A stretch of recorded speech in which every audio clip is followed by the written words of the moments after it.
जब तप के पैनी उनके बोल भुलाई कैसे भल ही बारे सावर का हमके चिंता नहीं खे जब तप के पैनी बोला उनके भुलाई कैसे गंगा जटवा में लीलरा शोभे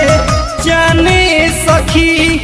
गंगा जटवा में लीलरा शोभे जाने सखी हमारा सैया के महिमा बामा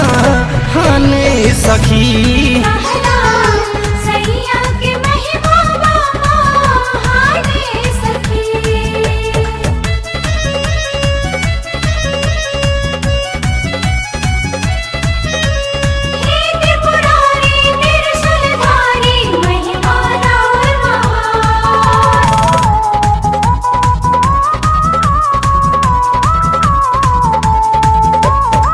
भले बारे छोट हमरो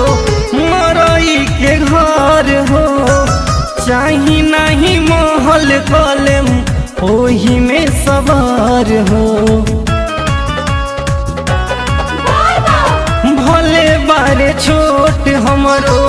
मरई के घर हो चाही नहीं महल कलम ओही में सवार हो बानी खुश अब ना रहनी ना गाने सखी बानी खुश अब ना रहनी ना गाने सखी हमारा सैया के महिमा बामा हाने सखी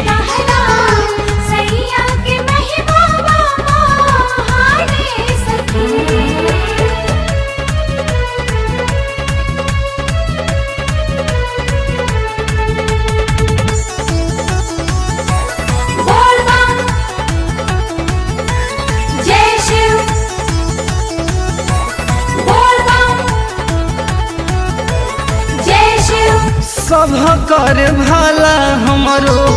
भोला जी करेले देव चाहे मानुष सबके दुखवा हरेले सब कर भला हमरो भोला जी करेले देव चाहे मानुष सबके दुखवा हरेले गणेश कार्तिक प्यारा बासन पाने सखी गणेश कार्तिक प्यारा बासन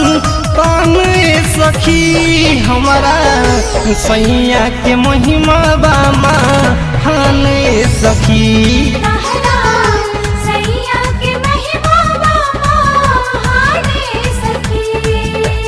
भल ही बारे सावर का हमके चिंता नहीं खे जब तप के पैनी बोला उनके भुलाई कैसे गंगा जटवा में लीलरा शोभे जाने सखी गंगा जटवा में लीलरा शोभे जाने सखी हमारा सैया के महिमा बामा हाने सखी।